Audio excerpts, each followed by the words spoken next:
Magandang araw mga kaibigan. Bigyan natin ng reaction, opinion itong post ni EB Hugalbot. Tungkol ito sa botohan na nangyari sa Committee on Justice doon sa third impeachment hearing ni BP Sara. Ito. Can you hire your hands?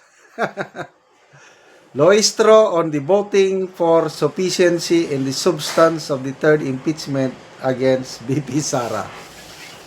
Botohan na. Siguro, may kulang lang dito. Can you please raise your hands higher, please? Yon sana. Kailang, shortcut, can you higher your hands? Parang classroom setting lang. Ano? Taas pa. Anyway, as expected, tapos na po ang botohan ng mga kongresista.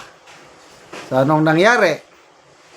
Ang boto sa third and fourth impeachment complaint labang kay BP Sara, there is sufficiency of substance. Ito, breaking news, GME 7.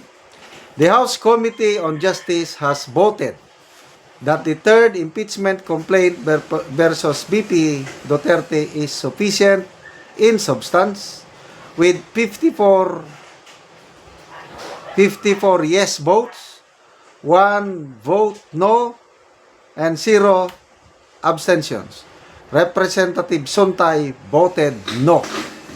Likewise, the House Committee on Justice has voted that the fourth impeachment complaint versus BP Sara is sufficient in substance with 54 yes votes, 1 no vote and 0 abstentions. Ito na po ang mga nagbobotohan na mga kongresista. Ayos! So, ulitin ko, as I've said, expected na po yan. Kasi nga, ang chairperson is si Congressman Luistro. Yung bang, kung hindi dahil kay speaker, walang AX, walang tupad, walang ayuda. So, expected po natin yan. Ibig sabihin, ang impeachment, aakyat na sa plenary. Nagbasa lang tayo sa mga... Okay, reaction pala. 10,000 ang nag-react. 6,500 ang tumatawa. 2,400 ang nag-like. 741 ang nag-love. Okay. So, basa tayo sa mga comments. Marie Camille, never underestimate the power of the people. Lemuel, House Committee on Injustice is now in action. Same cast of characters, Quadcom hearing. Maleta votes is real. 54 Maleta times 56M, Paldo. Sinong ipapalit kay BP at ang ipapalit pa ay si blank. Kailangan na talaga nyo magtulungan kasi pag nanalo si Sara, madaming flood control, hindi matutuloy. Everybody receive the maleta or everybody is scared of Sara. Wait, both ni Rupos at ni Naz. Congrats, Inday, the only BP na impeach yearly. Diba, they won because of their party list, hindi mismo sila. Duterte pa rin kami. Solid, AA, nagmamadali lang, never underestimate the power of the people. Yes to sobre, paper bag, and malita. The bloodbath begins. What? Kunyari, nagulat kami. They vote yes for the protection of maleta. Kung sino nag-file, sila din ang may voting power. Alam na. Tignan nyo naman ang nag-attend sa preliminary, sila din ang gusto impeach. Nakakatawa, laban lang BP. Iba talaga ang nagagawa ng maleta. Okay, so Ito na. Relax lang. Tayo, mga ka-DDS. Kahit nga ating VP Sara, relax lang. Expected na yan. So, dito tayo ngayon sa kamera. Sa ngayon, ito, duda ko lang ha. Dati-dati, parang alanganin. Alanganin na makakuha sila ng 1/3. But parang may kamay na gumagalaw. Na nagpupursige na ma-impeach talaga. Kasi yung National Unity Party, nagpahayag na sila ng press statement as a party na hindi nila susuportahan ang impeachment ni VP Sara dahil wala namang mga bagong ebidensyang nailabas. So pare-parehas lang eh. Ngayon, ni-retract, parang binawi nila yung ano. Ibig sabihin, nagbago ang kan. So may gumagalaw. Kung ano, o sino, kung paano ginagalaw, eh nagbabago ang stand ng mga partido kongresista. Hindi natin alam. So, ito. Feeling ko lang ito ha. Baka dyan sa kamera, sa butuhan na sa plenary, tingin ko, makakakuha sila ng 1/3 votes o signature para aakyat ang impeachment case ni VP Sara sa Senado. I hope I am wrong. Maganda sana kung kamali ako. Kaya lang, yun ang aking kutob. Meron. Makakuha na sila ngayon ng 1/3. Dahil may gumagalaw. Ha? Sino yung gumagalaw? Bahala na kayo. Maleta bang pinapagalaw? Ay hindi ko alam.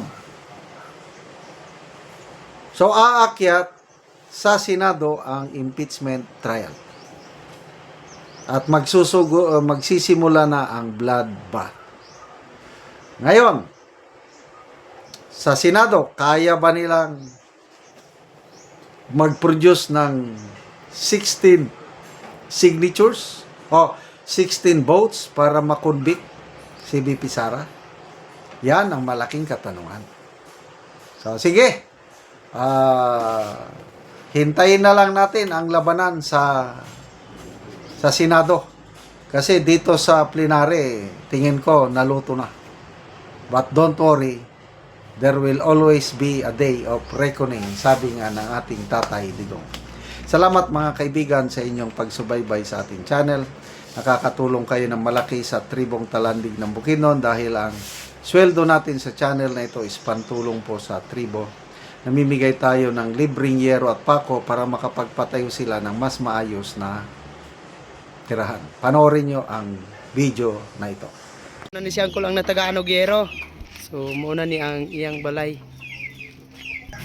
Og karon muna ni ang itsura sa atop ni angkor sa natagaan ng og yero. So mga putol-putol na jod. O gipang butangan na gani og mga kahoy kay kung mag-ulan magtulo na. So nakita gyud nako nga kining atop ni angkol kuan na gid kayo. Pulihan na nagyod. So kinahanglan gyud nila nga mapulihan ni. So kara na gid kaayo nga mga yero. O karon ante angkol pila na ni katuig ang inyong balay nga inani na ang itsura sa inyong atop nga yero? 12 na katuig. 12 na katuig. Sa kadugayon na sa inyong atop nga nagantos na gid mo sa ulan. Nga naman sa 12 na katuig ante nga wala gid mo nakapalit og yero nga aron mapulihan ang inyong atop. Tungod man gud sa pagkawalad una mo, magtrabaho mi sa yuta nga bisan abuno na galisod pud gihapon unya dayon plano unta namo nga gayuhon dali pero wa magyud namo ika-afford na kay among mga anak estudyante. Na siya nga murag alanganin gid kami. Bisan pasalamat ako karon nga ana ay bisan og gamay panabang dako na sa amo pagpasalamat nga sila kamo ang giagian og mga panalangin nga nakaabot din sa amo. So nagpasalamat kami sa sponsor ni karon sa among napaymuslan nga sin gipiyal sa amo, salamat kaayo. Among pasidungog diya kaninyo nga hinaot unta nga magmalampuson ang mga katuyuan para inyong gihimo karon. So, unsay trabaho dai nimo Col? Gapanguma, Farmer mag-uuma lang gyapon. Oo, so pila nang imong edad dai Col? sa isay. 66, so alanganin na gyud ang imong pagtrabaho. Oo, sa katigwaw na. Ikaw ante, pila na imong edad? Kuan ako sa isinta. 60 na. So pila ang inyong estudyante nga ginasuportahan sa pagpa-eskwela? Upat. Upat unsa na yung mga grade? Nagkuan ni sila grade 12, nag-graduate na. Karon pa sila ga trabaho unya na kining naapay isa nga graduate karon. So didto ra gyud ang inyong kwarta sa inyong mga estudyante. Oo, didto. Oo, so salamat ka ante. Salamat sa Ginoo sa nagtabang sa sin sa amo ina. Oh, salamat ka, ante. Puso gyud nga mga